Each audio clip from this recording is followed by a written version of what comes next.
Turn now to MSNBC political analyst, Newsweek's senior White House correspondent, Richard Wolfe. Richard, good evening. Good evening, Keith. Let's begin with the ABC report big picture first. What's the fallout likely to be for the Bush administration with the revelation that the acting assistant attorney general who was in charge of assessing what was torture and what was not let himself be waterboarded, determined, yeah, legally that's torture, and they fired him? Well, the impact for the Bush administration, first of all, remember that when I asked the president recently what his definition of torture was, he said it's whatever the lawyers said it was. And it turns out his lawyers said it was, well, waterboarding. So they have a credibility problem, another one, and the semantic games they've played about torture have run out of steam.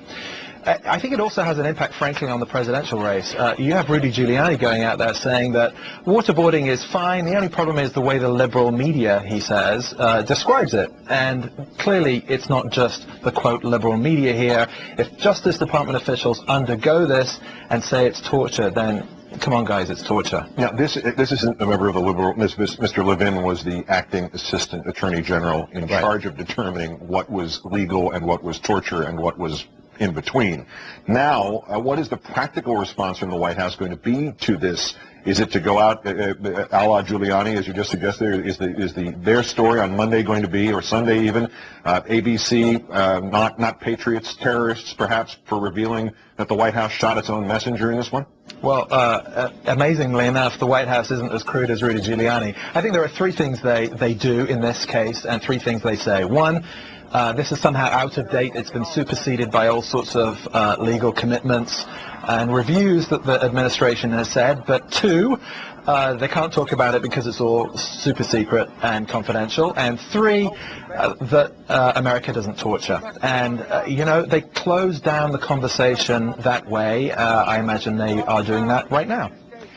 But they need the enabling of the Democrats regarding Mukasey. Does this conceivably do anything to the nomination process, which, as of 4 hours ago, seemed signed, sealed, and delivered? Specifically, could Feinstein, could Schumer do 180s on this, saying, no, we have to have that answer now? Well, from what I know of Feinstein and Schumer, I don't think that's likely. It ought to give them pause for thought. Look, in a sense, I can understand Schumer.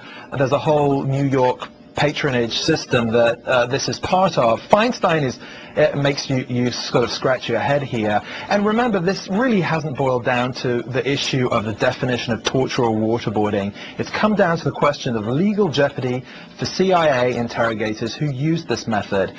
Everybody could deal with this in a separate way, in a separate avenue, and deal with Mukasey separately, but they have chosen to take this path, and it's a very narrow political avenue they've taken. And the cover story for it, at least from Senator Schumer, having an acting attorney general, which we do now in the person of Peter Keisler, would be worse for the country, giving the White House freedoms that Mr. Mukasey presumably would deny it. Is that political cover, or is there some reasoning there? Well, I think people are impressed with the integrity generally of Judge Mukasey, and certainly his record on the bench suggests that he's been put in a very difficult situation. Again, why would the administration give him no wiggle room at all to deal with the legal jeopardy situation that he's been dancing around? You know, the question here is whether Democrats just want to move on, and I think they do. Richard Wolfe, our political analyst, senior White House correspondent for Newsweek. As always, great thanks. Have a good weekend. Thanks, Keith. Putting political questions aside, America is now virtually assured of getting an attorney general, the top lawman in the country, who, like Alberto Gonzales before him, can find nothing in U.S. law to prevent government officials from secretly holding people, strapping them to wooden boards, and pouring water down their throats until they cannot breathe, even though there is, or at least was, at least the outline of a memo inside the Justice Department archives from the acting assistant attorney general who let himself be waterboarded to confirm that the technique is torture. In all likelihood, the broader implication is the Bush administration has now secured, through the last of its days, virtual immunity from serious legal scrutiny of even the darkest deeds it is cloaked under national security.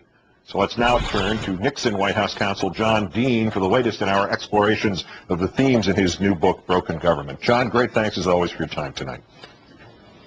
Thank you, Keith. This ABC report about Daniel Levin, in charge of assessing legality for DOJ, puts himself on the board, says waterboarding is torture, it's illegal. Fit that into the entire picture of the Bush administration. Did this tonight tie a lot of these different things together?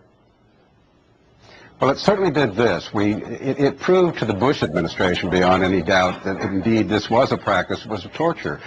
This is not a new revelation, since this device and technique has been around since the Spanish Inquisition. We prosecuted people after World War II for waterboarding, so the fact that they had to find one of their own, or one of their own had some doubt and went out and tested it, should have certainly drilled it home, and it certainly did put them internally, if they indeed have broken the law, on good notice that indeed they were breaking the law.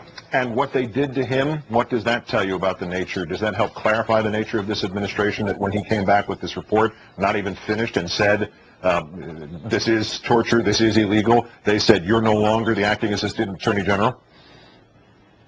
That doesn't speak well at all to the fact that they didn't want to hear it. It is reminiscent of some lawyers I knew in the White House who told some of their superiors things they didn't want to hear and had a very similar result.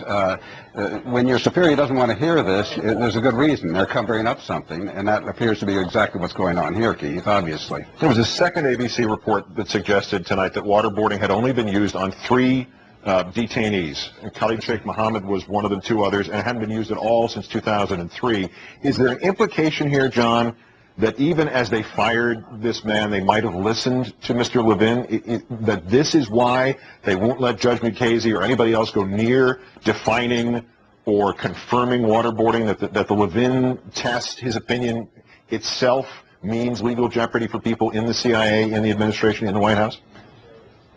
I think that's a reasonable set of assumptions and suppositions to draw from these facts.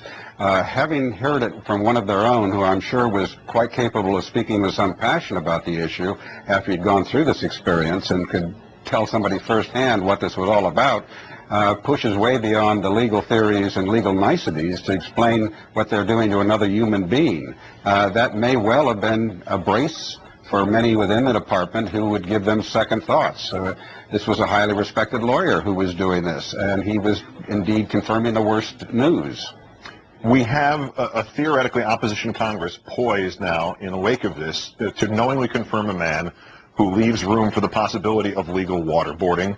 Does this even transcend what you first imagined when you conceived of our government as broken government? In a sense it does, because one of the things that's troubled me and one of the things that prompted my book was the refusal of the Democrats on issues like this, when the Republicans are gaming the system, when they are pushing the envelope, to fail to stand up and go nose to nose with them. And that seems to be happening again, Keith. We don't have the full story. It hasn't totally unfolded. We're certainly looking at a high likelihood that this man is going to be confirmed. And they put the issue of torture and waterboarding on the table, and now they're walking away from it. So this is exactly the kind of problem I was explaining in the book, and the reason that we have a government that's off of its constitutional foundations in many areas. Especially when Mr. Levin, albeit somewhat belatedly and probably totally unintentionally, is holding the door open for the Democrats and inviting them to fix this part of the broken government. John Dean, author of the book of the same name. As always, John, great thanks. Thank you.